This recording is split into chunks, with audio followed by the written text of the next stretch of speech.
வணக்கம் நண்பர்கள், நீங்கள் 2 July Hindu retail first article இப்போ நம்ம பார்க்க போகிறோம். வாங்க ஆரம்பிக்கலாம். Lakhs on safety. லேக்ஸ் அப்படின்னு பார்த்தீங்கன்னா ரொம்ப கவனக்குறைவாக இருக்குது, இல்லை அலட்சியமாக இருக்கிறது அப்படின்னு சொல்லுவோம்ல, அதுதான் வந்து லேக்ஸ் அப்படிங்கிறது. ஸோ லேக் ஆகிறது அப்படின்னு சொல்லுவோம்ல, அதுதான். அதாவது பாதுகாப்பு அம்சங்களில் வந்து நம்ம வந்து கவனக்குறைவாக இருக்கோம், அலட்சியமாக இருக்கோம் அப்படிங்கிறதுக்கான மீனிங் தான் லேக்ஸ் ஆன் சேஃப்டி அப்படிங்கிறதுக்கு.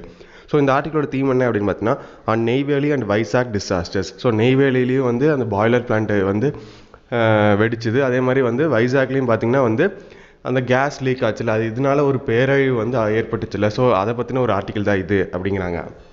2 deadly industrial disasters in Tamil Nadu and Andhra Pradesh, leading to the loss of at least 8 lives and causing serious injuries to many, once again underscore the value of safety protocols. So underscore அப்படின்னா என்ன பார்த்தீங்கன்னா, முக்கியத்துவத்தை வலியுறுத்துறது அப்படின்னு சொல்லணும்னா தான். So 2 industry, அதாவது தமிழ்நாட்டில் ஒன்றும் ஆந்திராவில் ஒன்றும் வந்து இண்டஸ்ட்ரியில் வந்து இந்த மாதிரி வந்து ஒரு ஆக்சிடென்ட் வந்து நடந்துச்சு. ஸோ இது வந்து எது எதோட முக்கியத்துவத்தை வலியுறுத்துது அப்படின்னு பார்த்தீங்கன்னா, நம்ம வந்து சேஃப்டி ப்ரோட்டோக்கால் அப்படின்னா பாதுகாப்பு வழிமுறைகள், நடைமுறைகள் அப்படின்னு சொல்லுவோம்ல தான். ஸோ பாதுகாப்பு வழிமுறைகளை வந்து எந்த அளவுக்கு வந்து அதிகமாக கடைபிடிக்கணும், முக்கியமாக கடைபிடிக்கணும் அப்படிங்கிறது தான் வந்து இந்த 2 ஆக்சிடெண்ட்டும் நமக்கு வந்து அந்த பாதுகாப்பு அம்சங்களை வந்து முக்கியமாக வந்து வலியுறுத்துது அப்படிங்கிறாங்க. In a boiler blast at the Neyveli thermal power station, 6 people were killed and a dozen workers suffered severe burns, while a toxic chemical leak at a pharmaceutical plant in Visakhapatnam led to 2 deaths immediately. So Neyveli thermal power பிளான்ட்டில் பார்த்தீங்கன்னா boiler வந்து blast ஆகிருக்கு. அதில் வந்து பார்த்தீங்கன்னா கிட்டத்தட்ட 6 பேர் வந்து இறந்துருக்காங்க. கிட்டத்தட்ட 12 வேலையாட்கள் பார்த்திங்கன்னா வந்து சிவியர் பேர்ன்ஸில் வந்து தீக்காயங்களால் வந்து பாதிக்கப்பட்டிருக்காங்க. அதே மாதிரி பார்த்திங்கன்னா விசாகப்பட்டினத்தில் பார்த்திங்கன்னா ஒரு டாக்ஸிக் கெமிக்கல் லீக் ஆச்சுல்ல. ஸோ அதனால் பார்த்திங்கன்னா 2 பேர் வந்து உடனே இறந்துருக்காங்க அப்படிங்கிறாங்க. These and 2 other recent disasters also at a Neyveli power plant and the LG Polymers factory in Visakhapatnam area have come at a stressful time when India is trying to find its feet in the midst of the pandemic. So find its feet அப்படின்னா பார்த்தீங்கன்னா தன்னம்பிக்கையோடு இருக்குது. அதாவது பிரச்சனைக்கு நடுவில் midst அப்படின்னா இடையில இல்லை மத்தியில் அப்படின்னு சொல்லலாம் தான். அதாவது ஏற்கனவே பார்த்தீங்கன்னா இந்தியா வந்து இந்த பேண்டமிக் மத்தியில் வந்து எப்படி தன்னம்பிக்கையோடு இருக்கிறது அதாவது அந்த பிரச்சனையை வந்து சமாளிச்சுக்கிட்டு இருக்கு. ஸோ அதுக்கு நடுவில் வந்து இந்த 2 பிரச்சனையை வந்து இது பண்ணிகிட்ருக்கு. நெய்வேலி பவர் பிளான்ட்டில் வந்து ஒரு டிசாஸ்டரும், அதே மாதிரி எல்ஜி பாலிமர்ஸ் விசாகப்பட்டினத்தில் வந்து இந்த டிசாஸ்டரும் நடந்துக்கிட்டு இருக்கு. ஒரு பேரழிவு நடந்துகிட்டு இருக்கு. அதாவது ஏற்கனவே நிறையா பிரச்சனைக்கு நடுவில் இந்த பிரச்சனையை வந்து சமாளிச்சுக்கிட்டு இருக்கு அப்படிங்கிறாங்க India. What happened in Neyveli on Wednesday is inexplicable since the power producer had encountered a boiler furnace blowout only on May 7 and had ordered a review of its infrastructure and processes. So inexplicable அப்படின்னு பார்த்தீங்கன்னா explain பண்ண முடியாதது, விளக்க முடியாதது அப்படின்னு சொல்லணும்னு தான். So நெய்வேலியில் வந்து வெனஸ்டே அன்னைக்கு பார்த்தீங்கன்னா நடந்த விஷயம் பார்த்தீங்கன்னா விவரிக்கவே முடியாதது அப்படிங்கிறாங்க. ஏன் பார்த்தீங்கன்னா ஏற்கனவே வந்து இதே பிரச்சனை பாய்லர் வந்து இதே மாதிரி வந்து வெடிச்சது, May 7 தான் வெடிச்சது. ஸோ அதுக்கப்புறம் வந்து அது எப்படி நடந்துச்சு அப்படின்னு வந்து ஒரு ஆய்வு மேற்கொள்ளணும். அதே மாதிரி அந்த உள்கட்டமைப்பு, அதுக்கப்புறம் என்னென்ன ப்ராசஸ்லாம் பண்ணுறாங்க அப்படிங்கிறத வந்து ஆய்வு செய்யணும் அப்படின்னு வந்து அந்த ஆக்சிடென்ட் நடந்ததுக்கப்புறம்னு சொன்னாங்க. ஸோ அதுக்கப்புறம் உடனே இந்த மாதிரி நடந்தது அப்படிங்கிறது ஒரு விவரிக்க முடியாத ஒரு விஷயம் அப்படிங்கிறாங்க. Without meticulous care boilers are dangerous piece of equipment. So meticulous அப்படின்னா கவனமாக இல்லை உன்னிப்பாக கையாளணும் அப்படின்னு சொல்லுவாங்களா தான். ஸோ பாய்லர்ஸ்லாம் பார்த்தீங்கன்னா ரொம்ப உன்னிப்பாக கவனமாக கையாளல அப்படின்னா அது ரொம்ப ஆபத்தான ஒரு பொருளாக மாறிடும் அப்படிங்கிறாங்க. High pressure and superheated steam make for a lethal combination if the release mechanism is not kept in good order and there is an explosion.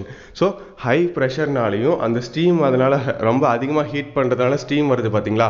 So அதை வந்து சரியான சமயத்தில் வந்து வழியில் வந்து வெளியேற்றலை அப்படின்னா அது வந்து எக்ஸ்ப்ளோட் ஆகிறதுக்கான எல்லா வாய்ப்புகளும் இருக்குது அப்படிங்கிறாங்க. ஸோ அதை வந்து ரிலீஸ் பண்ணுறதுக்கான அந்த மெக்கானிசம் வந்து கரெக்டாக இருக்கா அப்படிங்கிறத நம்ம வந்து செக் பண்ணிட்டே இருக்கணும் அப்படிங்கிறாங்க.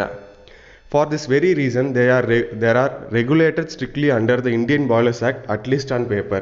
ஸோ இந்த மாதிரி காரணங்களுக்காக தான், அதாவது வந்து ஒரு பெரிய ஒரு ஆபத்தாக முடியும் அப்படிங்கிறது காரணத்துக்காக தான் இதை வந்து ஒரு சட்டம் மூலியமாக வந்து நிர்வகிச்சுக்கிட்டு இருக்காங்க. அது என்ன சட்டம் அப்படின்னு பார்த்தீங்கன்னா இந்தியன் பாய்லர்ஸ் ஆக்ட் மூலியமாக வந்து அட்லீஸ்ட் பேப்பரில் வந்து நிர்வகிச்சுக்கிட்டு இருக்காங்க அப்படிங்கிறாங்க. The terrible consequences of lax boiler safety were evident 3 years ago in Raebareli when a blast at an NTPC power plant killed a few dozen people. So இந்த மாதிரி வந்து இந்த பாய்லர் பிளான்ட் இருக்குது பார்த்தீங்களா, அதில் ரேபரேலியில் இதே மாதிரி வந்து ஒரு பாய்லர் பிளான்ட் வந்து வெடிச்சுது.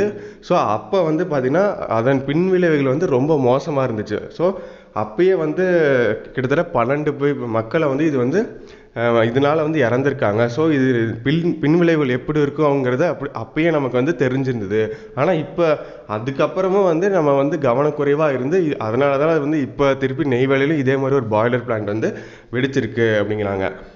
But states have clearly not internalized a culture of zero tolerance to boiler accidents. So zero tolerance அப்படின்னு என்ன அப்படின்னு பார்த்தீங்கன்னா, இதுக்கப்புறம் அந்த தவறு நடக்கவே கூடாது அப்படின்னு சொல்லணும். அதுதான் ஜீரோ டாலரன்ஸ் அப்படிங்கிறது. ஆனால் இந்த மாநிலங்கள்லாம் பார்த்தீங்கன்னா அந்தந்த மாநிலங்கள் வந்து இந்த மாதிரி பாய்லர் வந்து அடிக்கடி வந்து ஆக்சிடென்ட் நடந்துக்கிட்டு இருக்குல்ல. ஸோ இனிமேல் நடக்காமல் இருக்கிறதுக்கான எந்த விதமான ஒரு ஸ்டெப்ஸையுமே நடவடிக்கையுமே எடுக்கவே இல்லை, சீரியஸாகவே எடுத்துக்கல அப்படிங்கிறாங்க. The gas leak in Visakhapatnam, apparently involving benimidazole, a chemical used in pharmaceuticals, raises questions on maintenance and operational procedures. So விசாகப்பட்டினத்தில் வந்து பென்சிமிடாசோல் அப்படிங்கிற கேஸ் வந்து லீக் ஆச்சு. ஸோ வந்து அது வந்து கெமிக்கல் ஃபார்மசூட்டிக்கல் இண்டஸ்ட்ரியில் யூஸ் பண்ணுற ஒரு ஹசார்டஸ் ஒரு கெமிக்கல் அது. ஸோ அது வந்து நிறைய கேள்வி எழுப்புது. அதாவது வந்து அங்கே வந்து எப்படி வந்து அந்த உள்கட்டமைப்பு இருக்குது, அதுக்கப்புறம் அந்த ப்ராசஸ்லாம் எப்படி பண்ணுறாங்க அப்படிங்கிறதுக்கான நிறைய கேள்விகளை வந்து அது எழுப்புது அப்படிங்கிறாங்க. எவ்வளோ கவனக்குறைவாக வந்து பண்ணிக்கிட்டு இருக்காங்க அப்படிங்கிற கேள்வி எழுப்புது அப்படிங்கிறாங்க. The probe into how vapors of a stable but acutely toxic chemical escaped should lead to an upgrade to safety protocols. So probe அப்படின்னா ஒரு விசாரணை இல்லை ஆய்வு செய்கிறது அப்படின்னு சொல்லணும்ல. தான் அதாவது பார்த்தீங்கன்னா இந்த பென்சிடயாஸ்மால் இருக்குது பார்த்தீங்களா, அது வந்து பார்த்தீங்கன்னா ரொம்ப ஒரு டாக்ஸிக்கான ஒரு கெமிக்கலு. ஸோ அதோட வேப்பர் வந்து எப்படி வந்து அந்த பாதுகாப்பு அம்சங்களை தாண்டி வெளியே போச்சு அப்படிங்கிறது வந்து எதை ஞாபகப்படுத்துது அப்படின்னா, நம்ம பாதுகாப்பு அந்த நடவடிக்கைகள் வழிமுறைகளை வந்து எந்த அளவுக்கு வந்து நம்ம வந்து இன்னும் அதிகப்படுத்தணும் அப்படிங்கிறத வந்து தெரியப்படுத்துது அப்படிங்கிறாங்க. ஸோ அந்த விசாரணை பண்ணி அதுக்கான நடவடிக்கைகள் எடுக்கணும் அப்படிங்கிறாங்க. In the Neyveli incident, there is a suggestion that the boiler was not in operation as it had tripped and was in the process of being revived. So இந்த நெய்வேலி இன்சிடெண்ட்டில் வந்து என்ன சொல்கிறாங்க அப்படின்னு பார்த்தீங்கன்னா, இந்த பாய்லர் வந்து ஆப்ரேஷன்லேயே இல்லை, வேலையே செய்யலை, ஏன்னா ட்ரிப் ஆயிடுச்சு அப்படின்னு. நம்ம வீட்டிலலாம் கரண்ட்டு ட்ரிப் ஆயிடுச்சுன்னா வந்து நம்ம வந்து மெயின் இது பண்ணுவோம்ல. ஸோ அந்த மாதிரி பாய்லர் வந்து ட்ரிப் ஆயிடுச்சு, அதனால் வந்து அது வந்து வேலை செய்கிற நிலைமையிலேயே இல்லை. ஸோ திருப்பி வந்து அதை ரிவைவ் அப்படின்னா திரும்ப தொடங்குறது அப்படின்னு சொல்லுவோம்ல. தான் ஸோ அதை திருப்பி உயிர்ப்பிக்கிறதுக்கான நடவடிக்கையில் தான் வந்து ஈடுபட்டிருந்தாங்க அப்படிங்கிறாங்க. Since the major operations of this equipment involve a furnace and production of steam, what led to an unexpected blowout? So இந்த ஆப்ரேஷனுக்கு வந்து இந்த எக்யூப்மெண்ட் வேலை செய்யணும் அப்படின்னா ஃபர்னேஸும் அந்த ஸ்டீம் ப்ரொடியூஸ் பண்ணுதில்ல, ஸோ அதுவும் கண்டிப்பாக தேவை அப்படிங்கிறாங்க. ஸோ இந்த எதிர்பாராத விதமாக இது எப்படி வெடிச்சுது அப்படிங்கிறது கேள்விக்குறியாகவே இருக்குது அப்படிங்கிறாங்க. NLC India, a key power producer, has an obligation to present a transparent report on why its facilities are beset by mishaps. So application அப்படின்னா கடமை இல்லை பொறுப்பு அப்படின்னு சொல்லணும்ல. தான் மிஷாப் அப்படின்னா எதிர்பாராமல் நடக்கும் விபத்து அப்படின்னு சொல்லணும்ல. தான் so NLC India naval lignite corporation தான் வந்து லீடிங் பவர் ப்ரொடியூசரு. ஸோ அது வந்து அவங்கக்கிட்ட ஒரு கடமை ஒரு பொறுப்பு இருக்குது. அதாவது வந்து வெளிப்படையாக வந்து இந்த மாதிரி விபத்துகள் வந்து அடிக்கடி நடக்குதில்ல, எதிர்பாராமல் விபத்துகள் நடக்குதில்ல, இதை வந்து வெளிப்படைத்தன்மையோட மக்களுக்கு வந்து தெரியப்படுத்தணும், எல்லாருக்குமே வந்து தெரியப்படுத்த வேண்டிய ஒரு கடமை ஒரு பொறுப்பு இருக்குது அவங்களுக்கு அப்படிங்கிறாங்க. Occupational safety demands that boilers are operated by trained personnel, but some of those on the ground have been described as contract employees. So occupational safety அந்த பாதுகாப்பு வழிமுறைகள் என்ன சொல்லியிருக்காங்க அப்படின்னு பார்த்தீங்கன்னா, இந்த பாய்லர்ஸ்லாம் பார்த்தீங்கன்னா எக்ஸ்பீரியன்ஸ்டு பர்சனல் மட்டும்தான் வந்து இதை வந்து ஆப்ரேட் பண்ணணும் அப்படின்னு வந்து இருக்குது. ஆனால் இந்த பாய்லரை வந்து நெய்வேலியில் வந்து ஆப்ரேட் பண்ணுறது யார் அப்படின்னு பார்த்தீங்கன்னா கான்ட்ராக்ட் எம்ப்ளாயிஸ் இருக்காங்க பார்த்தீங்களா, டெம்பரரி எம்ப்ளாயிஸ், அவங்க தான் இதை ஆப்ரேட் பண்ணியிருக்காங்க அப்படின்னு வந்து சொல்லியிருக்காங்க அப்படிங்கிறாங்க. It will take an independent probe to determine whether cost calculations guide staffing decisions in such a hazardous sector. So இது வந்து ஒரு ஆய்வு மேற்கொள்ளணும். அதாவது பார்த்தீங்கன்னா இப்போ அந்த எக்ஸ்பீரியன்ஸ்டு ஆப்ரேஷன் அந்த இது பண்ணுறது அப்படின்னா அந்த ஆட்களுக்கு வந்து கண்டிப்பாக அதிகமான சம்பளம் கொடுக்கணும். ஸோ அந்த காஸ்ட் கட்டிங்காக தான் வந்து இந்த மாதிரி கான்ட்ராக்ட் எம்ப்ளாயிஸ்னால் வந்து கொஞ்சம் சம்பளம் கம்மியாக தானே கேட்பாங்க. அவங்களுக்கு சம்பளம் வந்து பார்த்திங்கன்னா கம்மியாக கொடுத்தா போதும். ஸோ அதனால் வந்து அந்த மாதிரி கம்மி சம்பளத்துக்கான ஆட்கள் எடுத்து இந்த மாதிரி பண்ணாங்களா அப்படிங்கிறதுக்காக ஒரு ஆய்வு மேற்கொள்ளணும், விசாரணை மேற்கொள்ளணும் அப்படிங்கிறாங்க. The response of the center and state to industrial accidents is usually to stem public outrage by announcing compensation for victims. So to stem அப்படின்னா தடுத்து நிறுத்துறது அப்படின்னு சொல்லணும்ல. தான் ஸோ இந்த மாதிரி சென்ட்ரல் கவர்மெண்ட்டு ஸ்டேட் கவர்மெண்ட்டு இந்த மாதிரி இண்டஸ்ட்ரியில் வந்து ஆக்சிடென்ட் நடந்துச்சு அப்படின்னா மக்கள் வந்து கொந்தளிப்பாங்கல்ல. கோவப்படுறாங்கல்ல அதை வந்து தடுக்கும் நடவடிக்கையாக அவங்களுக்கு வந்து நிவாரணத் தொகை வந்து கொடுத்து அமைதியாக்கிடுறாங்க அப்படிங்கிறாங்க. A transparent inquiry that leads to a fixing of responsibility and reform is a low priority. So இந்த மாதிரி பிரச்சனைக்கு வந்து ஒரு வெளிப்படையாக வந்து ஒரு ஆய்வு மேற்கொள்ளணும். ஸோ ஆய்வு மேற்கொண்டு இந்த பிரச்சனைக்கு வந்து ஒரு நிரந்தரமான ஒரு தீர்வு காண்றது தான் வந்து அரசாங்கத்தோட ஒரு பொறுப்பு அப்படிங்கிறாங்க. ஸோ இதுக்கு வந்து ஒரு மாற்றம் கொண்டு வர வேண்டியது அப்படிங்கிறது இப்போதைக்கு முக்கியம் இல்லை, ஆனால் இதுக்கு வந்து ஒரு நிரந்தர தீர்வு காண்றது தான் இப்போதைக்கு அவசியமான ஒன்று அப்படிங்கிறாங்க. This culture must change. So இந்த ஒரு கல்ச்சர் வந்து கண்டிப்பாக மாறணும் அப்படிங்கிறாங்க. Such accidents are mostly preventable and occur rarely in the industrialized world because of impeccable attention to safety. So impeccable அப்படின்னா குறைபாடற்ற, இல்லை எதுவும் தவறு நடக்காமல் அப்படின்னு சொல்லணும்ல, அதுதான். ஸோ இந்த மாதிரி வந்து ஆக்சிடென்ட் நடக்கிறது அப்படிங்கிறது நம்ம தடுக்க முடியும். ஏன்னா வந்து இப்போ வந்து இண்டஸ்ட்ரி பார்த்திங்கன்னா ரொம்ப அப்படியே அட்வான்ஸ்டாக டெக்னாலஜிலாம் பார்த்திங்கன்னா நிறையா இருக்குது. ஸோ அதனால் அந்த டெக்னாலஜி வைஸாக அட்வான்ஸ்டாக இருக்கிறதுனால இந்த மாதிரி குறைபாடு நிகழ்கிறது அப்படிங்கிறது நடக்காத ஒன்று. அதனால் நம்ம வந்து பாதுகாப்பு அம்சங்களுக்கு வந்து முக்கியத்துவம் கொடுத்து இதை வந்து இனிமேல் நடக்காமல் தடுக்கணும் அப்படிங்கிறாங்க.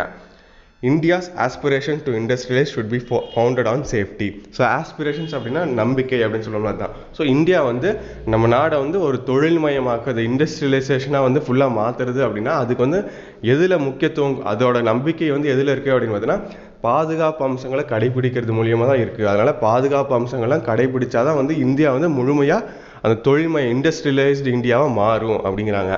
ஸோ இதான் ஓவர்வியூ என்ன அப்படின்னு பார்த்தீங்கன்னா, deadly industrial accidents point to the low priority that laws and protocols get. So இந்த மாதிரி ஆக்சிடென்ட்ஸ் வந்து அடிக்கடி நடக்குது இல்லை. ஸோ இது வந்து எதை குறிக்குது அப்படின்னு பார்த்தீங்கன்னா, நம்ம வந்து அந்த பாதுகாப்பு சட்டங்களுக்கும் அந்த வழிமுறைகளுக்கும் நம்ம எவ்வளோ கம்மியாக முக்கியத்துவம் கொடுத்துட்ருக்கோம் அப்படிங்கிறது தெளிவாக தெரியுது அப்படிங்கிறாங்க. ஸோ இதான் மக்கள் இந்த ஃபஸ்ட் எடிட்டோரியல். ஸோ இதான் இந்த வேர்ட்ஸ் வித் தமிழ் மீனிங்கோடு இருக்குது. ஸோ கீழே அந்த லிங்க் கொடுத்துருக்கேன், வேர்ட்ஸ் வித் தமிழ் மீனிங்கோடு இருக்கும். ஸோ கண்டிப்பாக எல்லாத்துக்கும் யூஸ்ஃபுல்லாக இருக்கும்னு நினைக்கிறேன். நன்றி, வணக்கம்.